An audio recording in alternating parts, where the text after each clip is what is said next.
अगर हम इसमें से करते हैं कि चेंज इन एंट्रोपी एल और एम का बात करते हैं, तो change in entropy for block l क्या हो जाएगा, सॉलिड है, mass into a specific heat into l n t l final upon t l initial plus mass both are same है ना, स्पेसिफिक हीट भी सेम है दोनों का, l n t m final upon t m initial equal to 0। अब इसमें क्या है, ये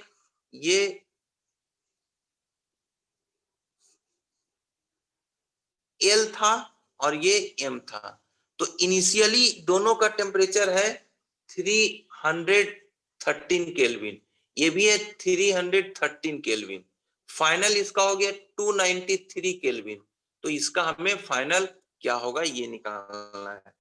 तो मास भी दिया हुआ है, दोनों का मास है 5 kg, ये 5 0.4 किलो पर केल्विन, इसका 0.4 किलो जूल पर केजी केल्विन है। तो देखो मास पर सी पे मास पता है, टीएल का पता है, टीएल का इनिशियल भी पता है, टीएम का फाइनल निकालना है, टीएम का इनिशियल पता है। तो इस तरीके से हम कैलकुलेट कर लेंगे, तो जब कैलकुलेशन करके हम लोग करते हैं तो टीएम फाइनल जो आ जाएगा वो आ जाएगा 334.36 केल्विन। ये हमारा फाइनल टेम्परेचर जो कि 313 से बड़ा है, ज्यादा रहेगा। सो इस तरीके से ये वाला हमारा प्रॉब्लम 3.43 का इतना फाइनल आंसर होगा। सो अब नेक्स्ट क्वेश्चन कौन सा?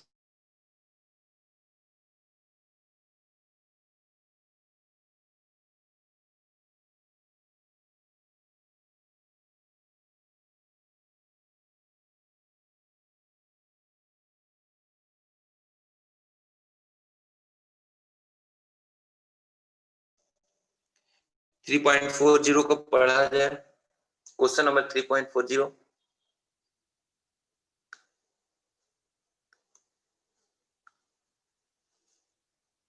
क्वेश्चन नंबर 3.40,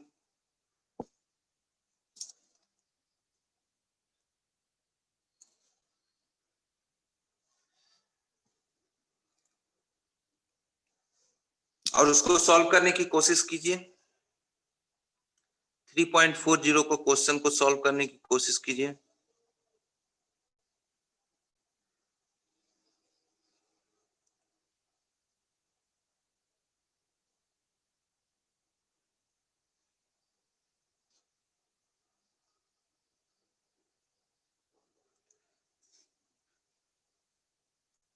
देखिए एक क्लोज सिस्टम है, एक close system contains 10 kg of saturated liquid.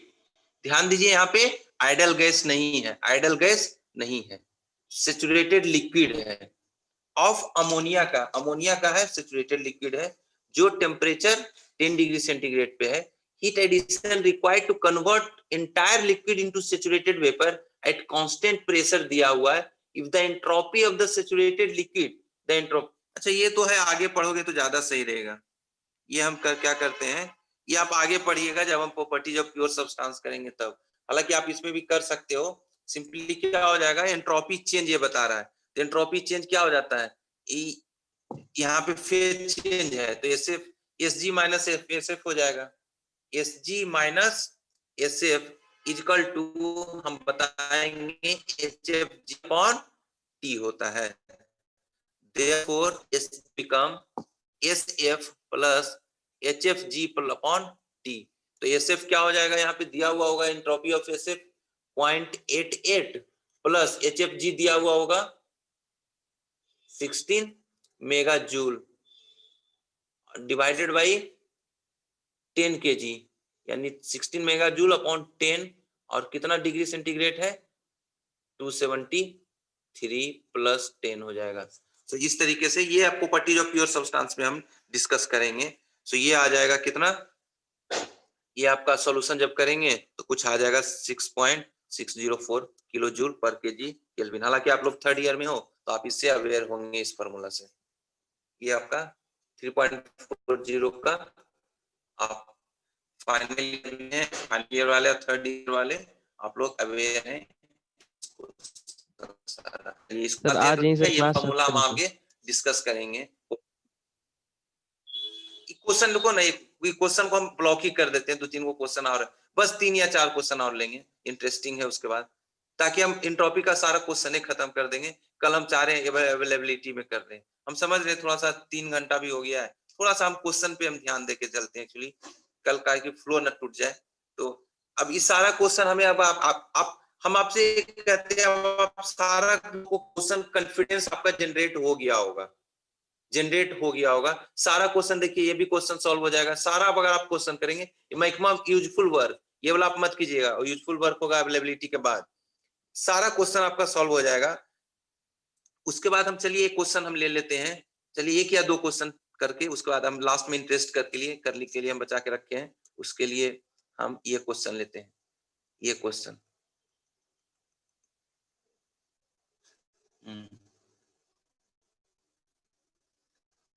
चलिए ये क्वेश्चन 3.25 लीजिए, 3.25 पढ़िए। क्वेश्चन नंबर कॉमन डेटा जो करके दिया हुआ है, इसको हम थोड़ा स्लो अप कर देते हैं, अरे ज्यादा ही छोटा हो गया।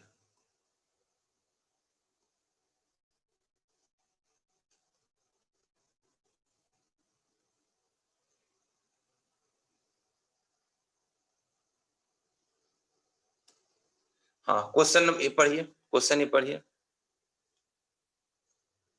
Please read the question.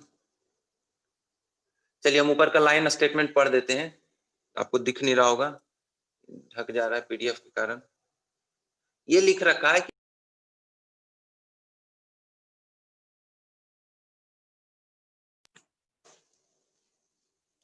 ये क्वेश्चन कह रहा है कि a thermodynamic cycle with an ideal gas as working fluid, ये वर्किंग फ्लूइड के रूप में थर्मोडायनेमिक साइकिल एक दिया हुआ है, ideal gas as a working fluid. तो ये क्या है, पीवी डायग्राम दिया हुआ है, तो आपको टीएस डायग्राम बनाना है। प्लीज आप इसको पहले क्या कीजिए, इसको खुद से ड्रॉ कीजिए, आप आइडेंटिफाई करना बहुत आसान है। इस पीवी डायग्राम को हमने बोला था ना रैंडम देगा पीवी डायग्राम, तो पीवी डायग्राम को आप बगैर ऑप्शन को देखे हुए, ऑप्शन तो चेक करेंगे तो बहुत आसानी से हो जाएगा, आप खुद से ड्रॉ करने की कोशिश कीजिए, खुद से टीएस डायग्राम ड्रॉ करने की कोशिश कीजिए। आप ऑप्शन देखेंगे तो तुरंत पकड़ा जाएगा कि कौन सा ऑप्शन है, कौन सा ऑप्शन है। But please do not answer the question, but you should draw at your own. क्या है, एक साइकिल है जो क्या है, 3 प्रोसेस का बना हुआ, 1 से 2 है आइसोबारिक, 2 से 3 है आइसोकोरिक, और 3 से 1 है एडियाबेटिक। इसको आप जरा पीवी से टीएस डायग्राम बनाइए, खुद से बनाइए, जरा खुद से बनाइए, तो प्लीज खुद से, हम चाहते हैं आप लोग खुद से बनाइए, प्लीज खुद से बनाइए।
चलिए आप लोगों ने ड्रॉ कर लिया होगा, ड्रॉ करते हैं।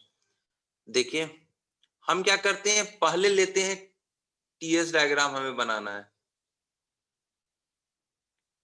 Temperature versus entropy diagram.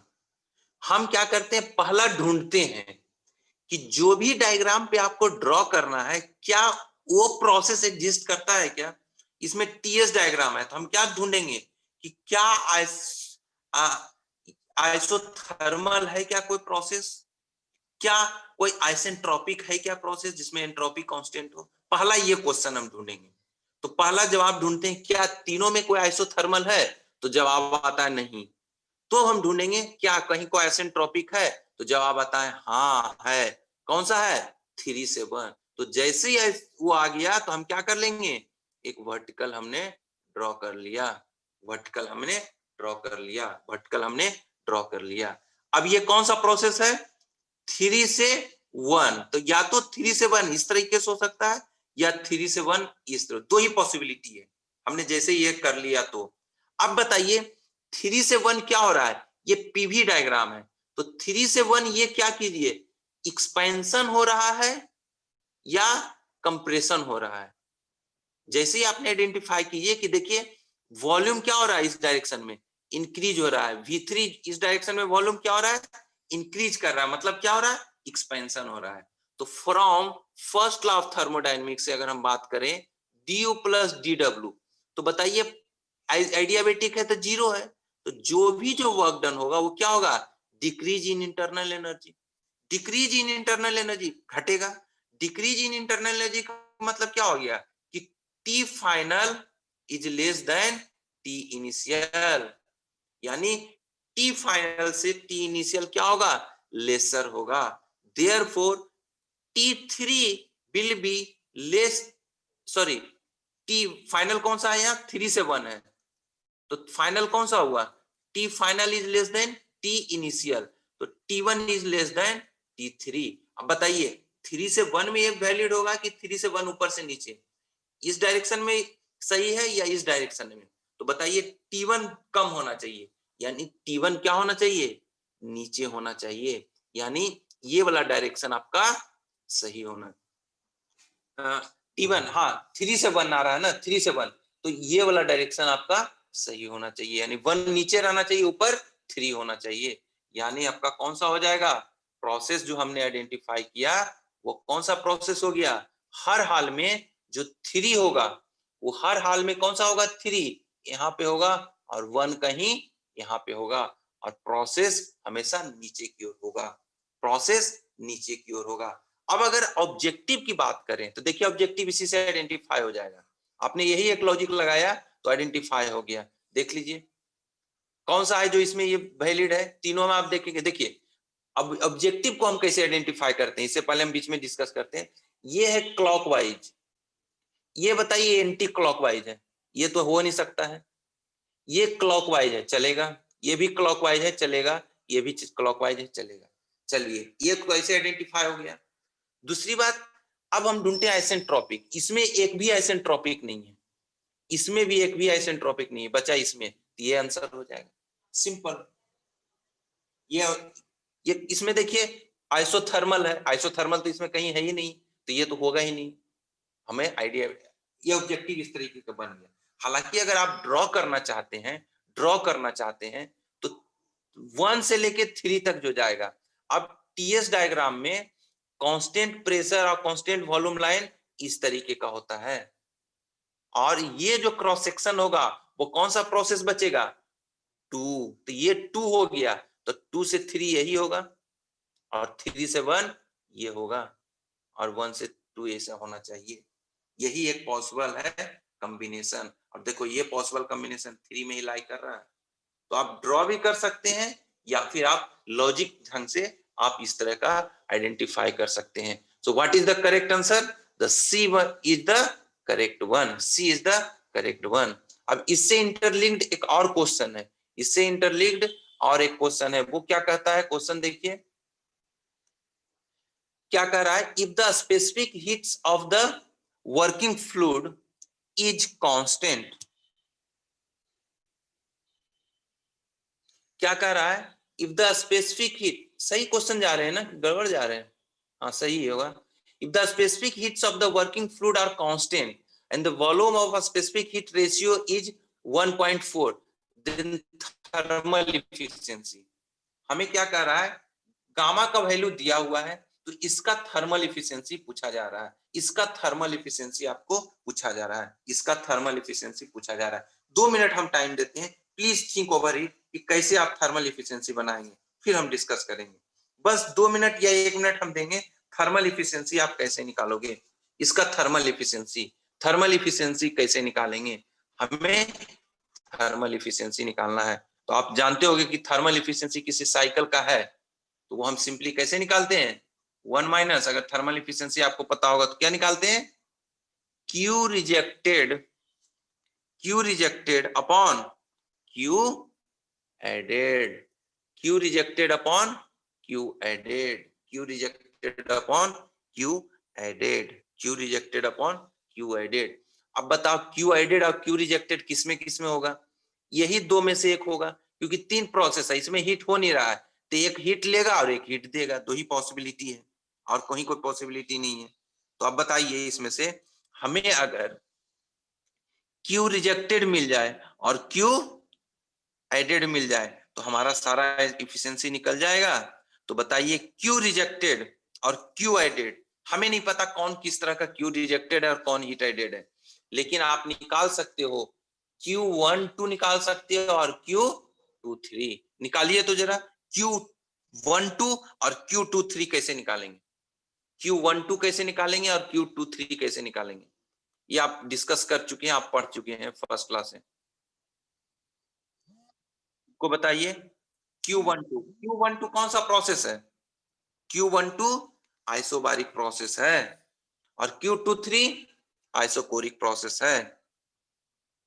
तो आपको हीट रिजेक्टेड है, बताइए हम, अगर आपको हम, चलिए हम पहले Q23 लेते हैं या Q12 लेते हैं, उससे कोई दिक्कत नहीं है, कोई दिक्कत नहीं होगा। अगर हम Q12 लेते हैं तो Q12 is equal to how much, बताइए Q12 कौन सा प्रोसेस है, Q12 कौन सा प्रोसेस है, Q12 हो गया आइसोबारिक। तो आइसोबारिक में क्या हो जाएगा, U2 minus U1 plus W12, यही होगा। तो बताइए U2 माइनस U1 कितना हो जाएगा, बताइए, मास CV, हमें पता है इसका क्वेश्चन में दिया हुआ है सिर्फ गामा का वैल्यू 1.4 और कुछ नहीं दिया हुआ है। MCV और क्या दिया हुआ है, T2 माइनस T1, इतना ही होगा, प्लस वर्क डन 1 से 2 गया है, तो बताइए ये वर्क डन यही वाला होगा ना, जो कि कितना हो जाएगा, P1 V1 V2 minus V1 V2 minus V1 V2 minus V1 V2 minus V1। अब बताइए ये कितना हो जाएगा, MCV, हमें प्रेशर और टेम्परेचर पता है, प्रेशर और टेम्परेचर पता, प्रेशर और वॉल्यूम पता है, टेम्परेचर नहीं पता है, तो हम क्या कर लेंगे, P2 V2 upon R MR minus P1 V1 upon MR plus ये कितना हो जाएगा, P into V2 minus V1, तो MM कैंसिल आउट हो जाएगा, MM कैंसिल आउट हो गया, CV अपॉन R हम बाहर निकाल दिए, तो P2 V2 minus P1 V1 plus P into V2 minus V1 निकल गया, P into V2 minus V1 निकल गया, V2 माइनस V1 निकल गया। अब इसमें हमको बताया जाए कि P2 हमको पता है, इसमें देख लीजिए, हमको P2 पता है, P1 पता है, V1 पता है, हाँ V2 पता है, तो क्या V1 निकाल सकते हैं? कैसे? V1 to the power gamma will be equal to P3 V3 to the power gamma. Therefore V1 equal to calculate हो जाएगा। V1 जब आप कैलकुलेट आप कर सकते हैं तो V1 का वैल्यू आ जाएगा 2.692 मीटर क्यूब। तो ये P2 पता है, V2 पता है, P1 पता है, V1 पता है, P कौन सा होगा? P1 भी पता है, V2 भी पता है और V1 भी पता हो गया। अब हमें CV का वैल्यू निकालना है। तो CV का वैल्यू कितना होता है? R upon gamma minus 1 into 1 upon R। तो देखिए R भी कैंसिल आउट हो गया, ये क्या बचा? सिर्फ गामा माइनस 1। गामा माइनस 1 दिया हुआ है, गामा भी दिया हुआ है, तो इससे क्या निकल गया? Q12 निकल जाएगा, Q12 निकलेगा। जब आप कैलकुलेट करेंगे तो माइनस 592.2 किलो जूल आ जाएगा। इसमें बताइए किसी को कोई कष्ट है तो, दिक्कत है तो बताइए। इसको किसी को कोई कष्ट है इसमें तो बताइए। हमने इसमें सिर्फ रीअरेंजमेंट किया है, जो जो चीज जरूरत नहीं है, जो जो पता नहीं है, उसको हमने सिर्फ रीअरेंज किया है, सिर्फ हमने उसको रीअरेंज किया है, सिर्फ हमने उसको रीअरेंज किया है। इन द सिमिलर फैशन अगर हम कह सकते हैं Q23 भी हम लोग निकाल सकते हैं। ये क्या हो जाएगा? DU23 plus DW23। तो बताइए Q23 कितना हो जाएगा? U3 minus U2 plus DW23। 23 कौन सा हो गया? 2 से 3 क्या है? Constant volume. तो ये कितना हो जाएगा? 0। ये कितना हो जाएगा? हमारे पास 0 हो जाएगा, ये हमारे पास 0 हो जाएगा। देयरफॉर हमारे पास जैसे ही 0 हो गया ये, तो सिमिलर फैशन में Q23 will be equal to U3 minus U2। U3 minus U2 हम निकाल लेंगे। उसके बाद U3 माइनस U2 हम जैसे ही निकालेंगे तो U3 अब हमको निकालना टास्क रह गया। तो हम क्या कर देंगे? MC भी सिमिलर फैशन में T3 minus T2। Similarly MCB को कितना लिखेंगे? M R upon gamma minus 1 into इसको P3 V3। हाँ बोलो, हेलो, हाँ कौन बोल रहे हैं? कुछ बोल रहे हैं? डाउट है? इस तरीके से MR यहां से भी कैंसिल आउट हो जाएगा। देयरफॉर ये कितना आ जाएगा? 1 upon gamma minus 1 P3 V3 minus P2 V2। जब आप इसको सब्स्टिट्यूट करेंगे सारा तो आ जाएगा 750 किलो जूल। 750 kilo joule. ये देखिए पॉजिटिव आया, इसका मतलब क्या हो गया? एडेड। ये निगेटिव आया, इसका मतलब क्या हो गया? Q rejected.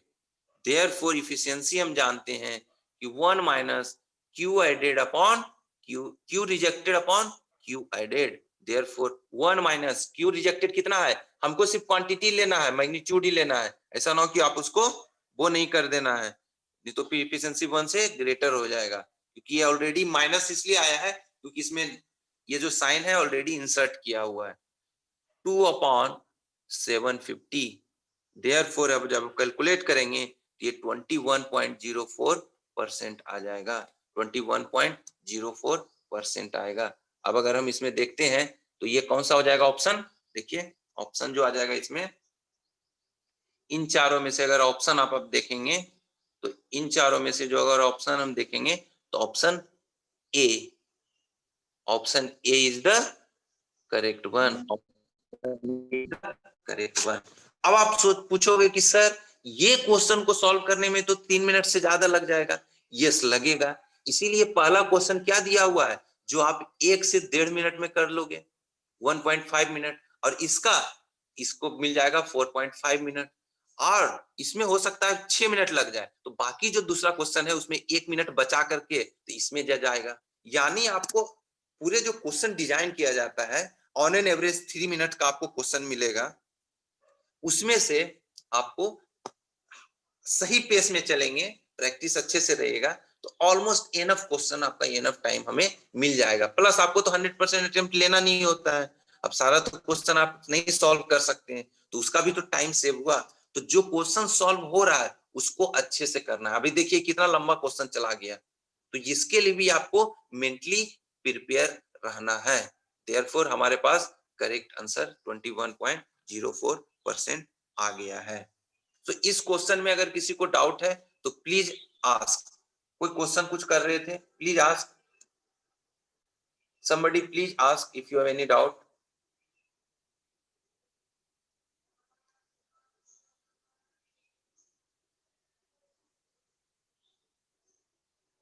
बताइए, कोई डाउट है तो बताइए। नहीं है कोई डाउट, चलिए हम इसको मिटा रहे हैं। एक लास्ट क्वेश्चन हम ले लेते हैं आज का। आज का लास्ट क्वेश्चन डायग्राम है, एक्चुअली इसमें इंटरेस्ट है।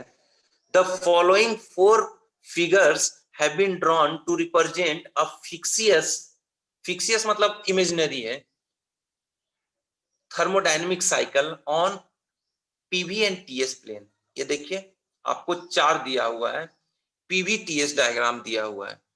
According to first law of thermodynamics, equal areas are enclosed by. अब इसमें से कंसेप्ट है, अब इसमें से कौन सा इक्वल एरिया होगा, आप खुद से जरा लॉजिकल होकर के, ये लास्ट क्वेश्चन है, please solve it with accuracy. आप सॉल्व कीजिए, आप इसको प्लीज सॉल्व कीजिए, इसको सॉल्व करने की कोशिश कीजिए, प्लीज सॉल्व करने की कोशिश कीजिए।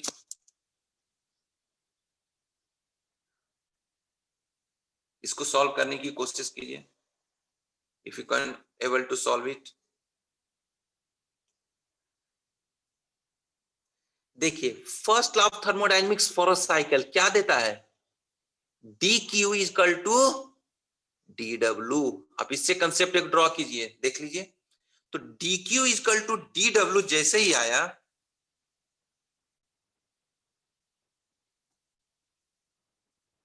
D Q equal to D W जैसे ही आया, हम देखिए लिख रहे हैं लेफ्ट हैंड साइड में, तो डी क्यू क्या रिप्रेजेंट कर रहा है, area enclosed on TS diagram when projected on entropy axis will be equal to area enclosed on PV diagram when projected on volume axis.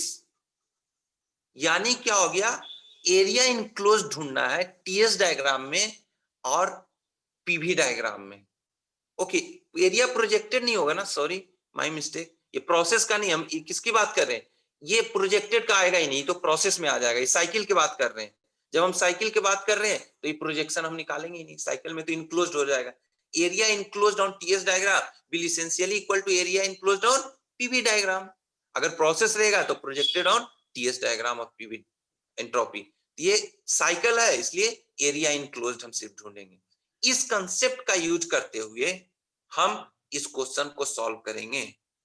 Therefore हम, अगर आप ढूंढते हैं, इसको जूम कर लीजिए आप अपने लिए, जैसे ही हम जूम कर करके देखेंगे तो ये बताइए पीवी डायग्राम है और ये टीएस डायग्राम है, ये पीवी डायग्राम है और टीएस डायग्राम, इसमें क्या हो रहा है, एंटी क्लॉकवाइज मूव कर रहा है। रुकिए जूम कर लेते हैं ताकि क्लियरली दिखे।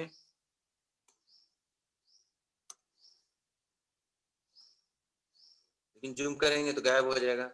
चलिए अब बताइए इसमें से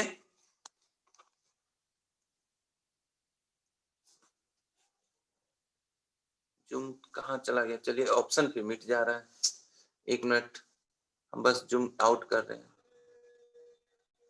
हाँ चलो, जूम आउट, नहीं जूम आउट हो गया।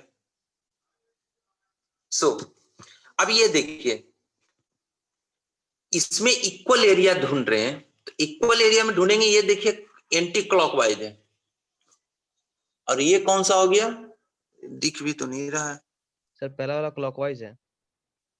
ओके, पहला वाला क्लॉकवाइज है, क्लियरली तो भी तो नहीं दिख रहा है मेरा, ये क्लॉकवाइज है, और ये कौन सा है, एंटी क्लॉकवाइज, ये भी क्लॉकवाइज है सर। ये भी क्लॉकवाइज है, चलो ठीक है, ये भी क्लॉकवाइज है तो क्लॉकवाइज, और ये एंटी क्लॉकवाइज है ना, और ये एंटी क्लॉकवाइज है। तो देखिए एरिया वाइज मैग्नीट्यूड देखोगे तो चारों का इक्वल है, लेकिन इक्वल तभी होगा जब पीवी भी क्या दे, dq इक्वल टू dw, यानी क्या होना चाहिए, ये भी पॉजिटिव होना चाहिए तो ये भी पॉजिटिव होना चाहिए, ये निगेटिव हो और ये पॉजिटिव हो ऐसा संभव नहीं है, ये गलत हो जाएगा। देयरफॉर अगर ये पीवी है ये टीएस है, दोनों क्लॉकवाइज है, तो ये दोनों एरिया क्या होगा, सेम होगा, यानी 1 और 2 का सेम होगा, और ये दोनों अगर एंटी क्लॉकवाइज है तो 3 और 4 का सेम होगा, ये दोनों इक्वल एरिया होगा। अब अगर मान लिया जाए तुम पीवी और 1 और 4 को हम इक्वेट करते हैं, तो 1 का कितना हो जाएगा बताइए, ये क्लॉकवाइज है, यानी ये सपोज इसका यूनिट हो गया, सपोज 100 यूनिट, 100 जूल हो गया, ये कितना हो जाएगा 100 जूल, लेकिन ये कौन सा है, एंटी क्लॉकवाइज है, देयरफॉर ये कितना हो जाएगा, माइनस में आ जाएगा, तो माइनस और प्लस इक्वल नहीं हो सकता है, देयरफॉर क्लॉकवाइज का क्लॉकवाइज, एंटी क्लॉकवाइज का एंटी क्लॉकवाइज, ये एक्चुअली इसमें क्वेश्चन में पूछा गया था। तो 1 और 2 इज द करेक्ट आंसर, 3 और 4 इज द करेक्ट आंसर। तो इसमें देखो कौन सा ऑप्शन है, 1 और 2 और 3 और 4, 1 और 2 इज द करेक्ट आंसर, 3 और 4 नहीं है, इसलिए 1 और 2 option A will be the correct option. So इसमें कंसेप्ट ये यूज करने के लिए कि आपको क्लॉकवाइज कंसेप्ट यूज हो रहा है, पता है या नहीं है, या एंटी क्लॉकवाइज क्वेश्चन पता है या नहीं है। सो इस तरीके से आज देखो थोड़ा सा लंबा हमने किया था, जो हम ऑब्जेक्टिव का है प्योर, आज हमने सारा करीब 4 घंटे का आसपास का हो गया है, वो हमने पूरा का पूरा हमने गेट का क्वेश्चन सॉल्व करने की कोशिश किया है, और इस आधार पे आप अपना कॉन्फिडेंस आप देख सकते हो कि अब आप कैपेबल हो, सक्षम हो कि आप गेट का क्वेश्चन सही तरीके से सॉल्व कर सकते हैं। और अगर आपके पास इतना कॉन्फिडेंस होना चाहिए, कहां दिक्कत हो रहा है उसको अभी आप आइडेंटिफाई कीजिए। जैसे कुछ लोगों का कैलकुलेशन मिस्टेक हो रहा था, कुछ लोग डेटा को क्वेश्चन में जो दिया हुआ था उसको नहीं ले पा रहे थे, किन्हीं का निगेटिव छूट जा रहा था, किसी का माइनस छूट गया है, तो ये सब कलेक्शन हो गया। आपने मत सोचना कि फन्ना लड़का ने किया था वो उसका भी गलती नोट डाउन कर लीजिए कि वो गलती हम ना करें। जैसे किसी का निगेटिव छूट गया था, तो ऐसा ना हो कि वही लड़का आइडेंटिफाई हुआ, नहीं, आप भी लिखिए कि अच्छा ये भी गलती हो सकता है, कि माइनस भी हो सकता है, क्योंकि खुद से गलती करके सीखना वो आपके लिए बहुत कम टाइम पड़ जाएगा, दूसरों की गलती से भी अपना सीख लेना वो ज्यादा आपका समझदारी वाली बात होगी। सो इन सब सारा जो क्वेश्चन अभी प्रैक्टिस किए हैं, इतने रिगरस थोड़ा सा लंबा गया है, उसके आधार पर से प्लीज नोट इट डाउन कि क्या क्या आप गलती आज आप कर सकते हैं या किए हैं, उसको आगे से रिपीट नहीं करना है, किसी भी हाल में नहीं रिपीट करना है, किसी भी हाल में नहीं। इस तरह से आदत करोगे ना, तो अभी प्रैक्टिस करते करते एग्जाम में आपका ऐसा आदत हो जाएगा कि आप गलती नहीं करोगे। नहीं तो आप ये याद करके चलोगे कि नहीं हम एग्जाम में कैलकुलेशन मिस्टेक नहीं करेंगे, और अभी आप कैलकुलेशन मिस्टेक कर रहे होगे, तो एग्जाम में भी ज्यादा चांसेस है कि कैलकुलेशन मिस्टेक होगा, क्योंकि वहां जो एग्जाम का प्रेशर होता है तो आपका ऐसे ही ज्यादा माइंड कम काम करता है, एग्जाम का प्रेशर उतना रहा, अभी यही क्वेश्चन यहाँ पे सॉल्व हो जा रहा है, वहां पे लॉजिक नहीं आ पाएगा। देयरफॉर उसके लिए ट्रेनिंग अभी से ही आप, जैसे हम आपको माइंड देते हैं 5 मिनट 2 मिनट सोचने के लिए, तो उसमें माइंड चलाइए, सोचिए सही या गलत, क्योंकि हम तो कोई सॉल्यूशन दे रहे हैं तो हमको आइडिया है, तो हम उस पाथ को पकड़ ले रहे हैं। आप पहले चलिए कि कौन सा पाथ, आपके पास 4 ऑफ पाथ है, कौन सा करेक्ट पाथ है, तो चारों पे आप लॉजिक जानो, ये पाथ नहीं जाएगा, ये सही नहीं, ये सही नहीं है, उसके अनुसार आप करेंगे।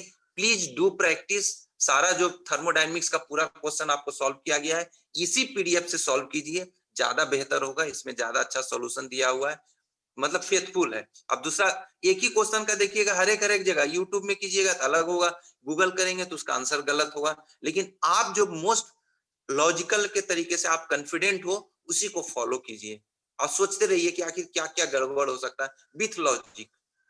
सो इस शब्दों के साथ आज हम यहाँ पे आज का लॉजिक, हमें आज का अपना लेक्चर यहीं पे हम लोग समाप्त करते हैं।